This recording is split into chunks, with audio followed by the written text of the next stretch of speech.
Al igual que la pendiente de las curvas de indiferencia, la pendiente de las isocuantas brinda una información muy relevante. La denominamos relación marginal de sustitución técnica.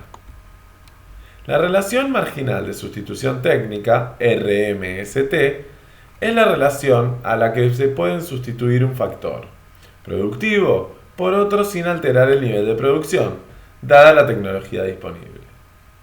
En la figura 3.4 se muestra que si el productor está obteniendo 2 unidades con la técnica A, que utiliza una unidad de L y 3 de K, puede aumentar el número de trabajadores contratados a 3, lo que le permite utilizar 2 unidades de capital menos.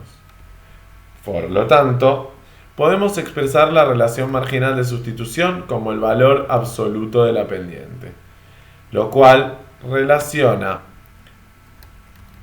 el cambio en K con el cambio en L. RMST igual a delta K sobre delta L. Al igual que la pendiente de la curva de indiferencia, la inclinación de la isocuanta es decreciente si nos movemos a lo largo de la isocuanta. En el punto F de la figura 3.5, la pendiente es 4. RMST igual a 4. Con lo cual indica que la empresa debe cambiar mucho capital por un trabajador más, porque es relativamente abundante en dicho factor. Sin embargo, en el punto G, el trabajo es el factor relativamente abundante, razón por la cual está dispuesto a renunciar a este para aumentar el capital. RMST igual a 1 sobre 4. Existe una importante relación entre la RMST y el producto marginal analizado anteriormente. Observemos en la figura 3.5 que si la empresa aumenta el número de trabajadores, el producto debe crecer exactamente en el producto adicional generado por cada trabajador, PM, multiplicado por el número de trabajadores adicionales, PM por delta L. Sin embargo, al aumentar el número de trabajadores adicionales,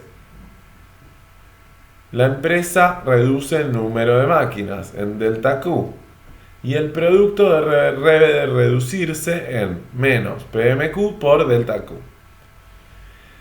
Para que el productor se mantenga sobre la misma isocuanta, esta reducción debe ser exactamente igual al aumento provocado por el incremento de trabajadores para mantener el nivel de producción constante.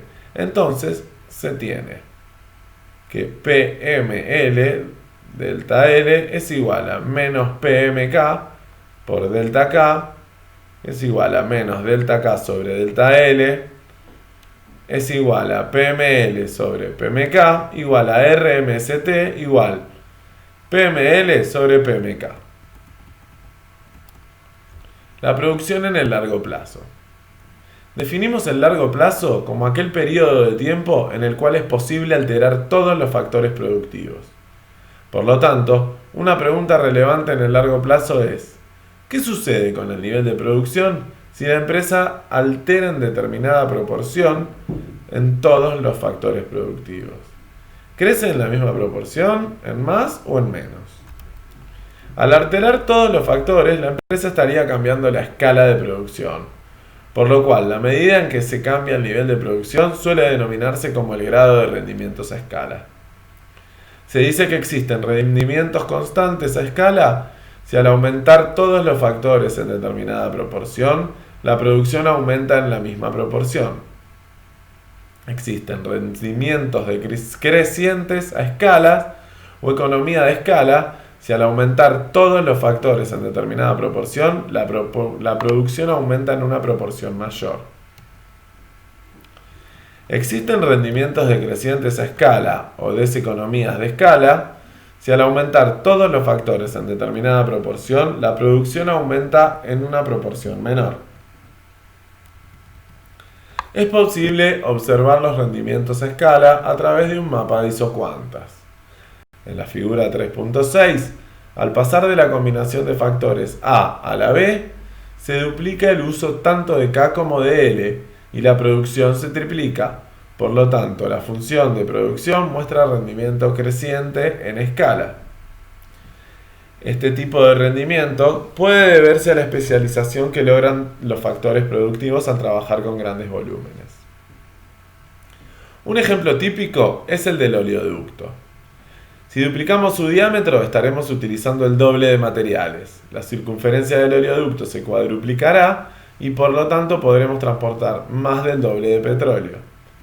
Por otra parte, al pasar de la combinación B a la C, se duplican tanto los factores como el nivel de producción, presentándose rendimientos constantes a escala.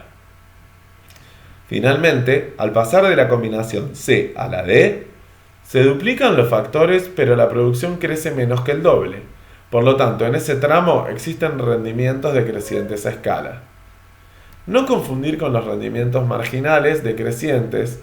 Estos se referían a lo que ocurre en la producción cuando alteramos uno de los factores productivos, mientras que todos los demás se mantienen fijos. Los rendimientos decrecientes a escala se argumenta no deberían verificarse en un proceso productivo, dado que, si al agrandar la empresa, aumentando los factores productivos en determinada proporción, se genera un aumento menor de la producción, el empresario simplemente no debería agrandarla y no operaría con rendimientos decrecientes a escala. Una posible explicación de estar operando con rendimientos decrecientes es que la empresa esté dirigida por un tipo de empresario, como mencionábamos al inicio del capítulo, que no maximiza beneficios. O bien, que al medir los rendimientos a escala, no se estén tomando en cuenta todos los factores productivos. Por ejemplo, si obtenemos menos del doble de producción cuando duplicamos la cantidad de todos los factores, puede ser porque en realidad nos olvidamos de duplicar alguno. En este sentido, los rendimientos decrecientes serían un fenómeno en el corto plazo en el que hay algún factor que se mantiene fijo. En general, nos olvidamos de aquellos factores de difícil medición, como por ejemplo la habilidad empresarial o organizacional. De hecho, las empresas pequeñas pueden estar usando muchos más de estos factores que las grandes, por lo tanto sus ventajas son ficticias. Desde el punto de vista matemático, los rendimientos a escala se pueden determinar observando qué sucede con la función de producción al aumentar en determinada proporción, S mayor a 1, los factores. Siguiendo con el ejemplo de la función de la producción, Q es igual a F en KL igual a 4KL en función de SK, SL igual a 4SK por SL igual a S al cuadrado por 4KL igual a S al cuadrado por Q. Por lo tanto, al aumentar los factores en la proporción S, si la producción creció más que proporcionalmente, por ejemplo en S al cuadrado, por lo tanto la función presenta rendimientos crecientes a escalas. Si S fuese 2, implica que al duplicar los factores la producción se cuadruplicó. En forma general podemos decir que cuando la función de SK, SL es mayor a la SF de K y L, los rendimientos crecientes a escala. Después, si no, cuando es menor, rendimientos decrecientes a escala. Cuando es igual, rendimientos constantes a escala. Los costos. Una vez analizadas las oportunidades tecnológicas, estudiaremos los costos que generan las distintas combinaciones de factores. Los costos en el corto plazo. Para ver cómo se alteran los costos al variar la producción en el corto plazo, partiremos del ejemplo del arroz analizado anteriormente. En el cuadro 3.4 mostramos las categorías de costo y los niveles de producción de arroz. A partir del cuadro anterior podemos definir los principales costos de un proceso productivo en el corto plazo. No hay que olvidar que nos estamos refiriendo a los costos económicos, por lo tanto estos incluyen los costos de oportunidad de los factores respectivos. Los costos fijos, CF, no dependen del nivel de producción y corresponden a los costos de los factores fijos.